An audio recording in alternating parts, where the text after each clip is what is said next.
Voilà,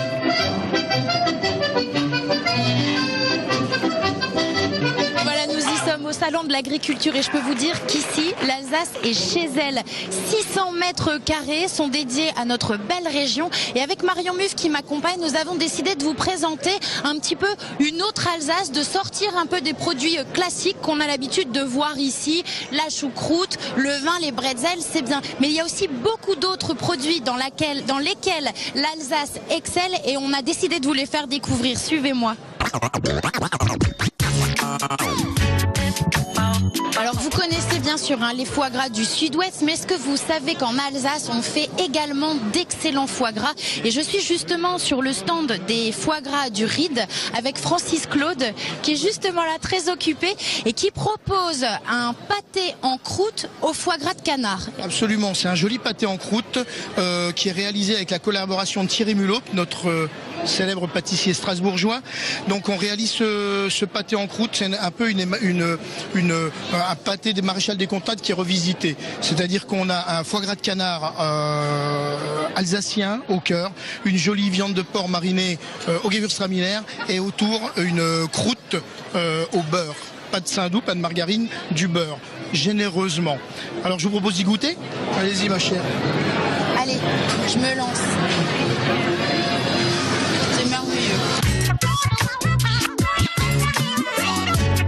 Alors pendant toute la semaine, c'est Daniel Zehner qui est ici en cuisine et qui va réinterpréter à sa façon plusieurs recettes classiques alsaciennes. Bonjour, merci d'être avec nous. Expliquez-nous un petit peu alors qu'est-ce qu'il y a là dans ces bonnes marmites fumantes.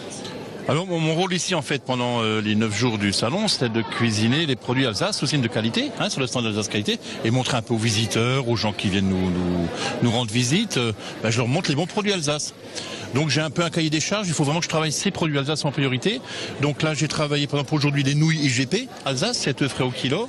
J'ai travaillé le poulet Label Rouge Alsace, avec le Riesling AOP, la crème Label Rouge, Alsace lait, etc. Donc j'ai vraiment des beaux produits, je me régale, c'est facile. J'ai du foie gras aussi d'Alsace, je fais poêler.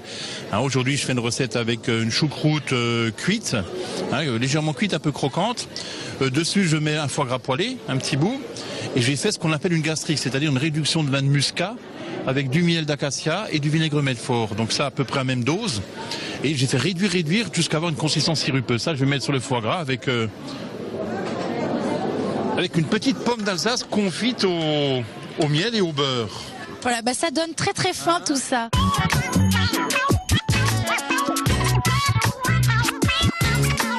Est-ce que vous savez qu'en Alsace, on produit un excellent whisky? Depuis quand est-ce qu'on produit ce whisky? Est-ce que ça fait longtemps que ça existe, le whisky alsacien? Ça fait très longtemps. Mais on vient de le sortir de sous les fagots. Non, en fait, on a commencé depuis 2000 à faire des essais. Et puis, depuis plus de 10 ans, on sort un whisky avec la distillerie Bertrand. On trouve beaucoup de whisky aujourd'hui en Alsace. Il y a même une IGP qui est sortie, une appellation contrôlée, géographique.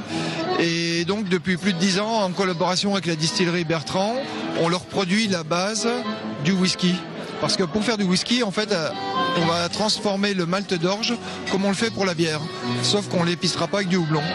Et une fois cette espèce de bière produite, on l'emmène à la distillerie, eux le passent dans les alambics, le distillent comme pour un alcool de fruits, vont récupérer une eau de vie de bière, et cette eau de vie de bière va être mise à vieillir en fût de chêne, au minimum 3 ans, et au bout de 3 ans, ça s'appelle du whisky.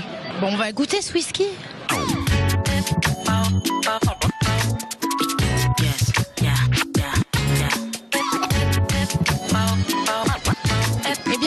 Je m'apprête à déguster ce petit morceau de Kouglof à la Mirabelle. Et ce mariage des régions, c'est peut-être ce qui nous attend l'année prochaine après la fusion des régions. Peut-être que l'année prochaine, on aura un grand stand qui réunira, qui sait, l'Alsace, la Lorraine et la Champagne-Ardenne. En attendant, on va continuer de déguster ces bonnes saveurs de nos régions.